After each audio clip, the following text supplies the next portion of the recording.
I'm really happy to be here for Cybersecurity Awareness Month. Often companies will really focus on adults and how you can be safe online, what they suggest you do, etc. It's really hard to teach children about cybersecurity, and it's really hard to do that without sounding preachy or setting like rules on do's and don'ts. So hopefully, sort of when we end this conversation, I'll give you some insights and suggestions so that when you talk to a child in your life, your children, your grandchildren, nieces, nephews, somebody you mentor, concrete answers to abstract questions will apply. So why did I write the book? Number one, kids are online at a young age, many more hours doing many more things in many more parts of their lives than when we were raised. They need to learn this. Number two, teaching children smart online habits sets them up to succeed, not only in being safe online, but teaching critical thinking skills. Those critical thinking skills will absolutely help children in every other area of their lives. Today's kids are tomorrow's problem solvers. That's why I wrote the book, for all of those reasons. My first piece of advice: start young, start young, start young.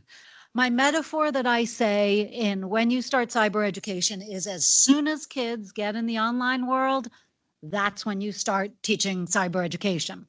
It's sort of like the metaphor of for your children, the first time you're going to put them on a bike or a tricycle, do you put a helmet on their head?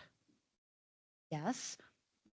Consider cybersecurity education your kid's helmet to being in the digital world.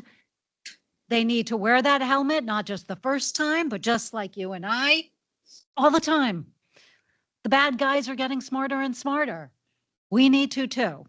Giving kids kind of the why they should care lets them really have agency. It lets them think, this is up to me and I have agency in this.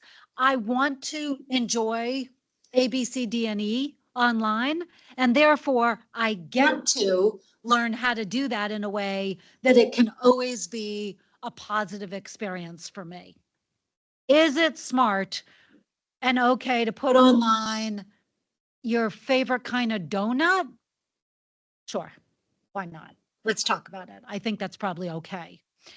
Is it okay to put our address? No. Let's talk about it. Here's why. We don't know where it's going. We don't know who's going to use it. We don't want everybody to know where you are, etc. There are some other sort of practice ideas where you can really, again, without making it preachy, have a conversation. Okay, child, you read something online about a friend that isn't true. What do you think you should do about that? Let's talk about it. Or you're playing with someone in an online game and they ask to meet you in person. What's a good response to that? What do you think? Not a yes or no, not a right or wrong. Let's go through it. Let's talk about it.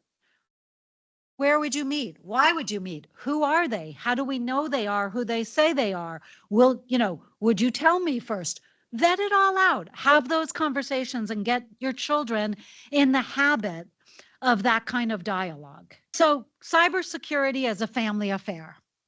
Kind of the talk about it, talk about it, talk about it. Look at apps and websites together with your child online. That will not only give you a lens to what they're seeing and who they're interacting with and what their experience is, but frankly, it'll also let them see that you're really interested in their life, in their game life, in their learning life.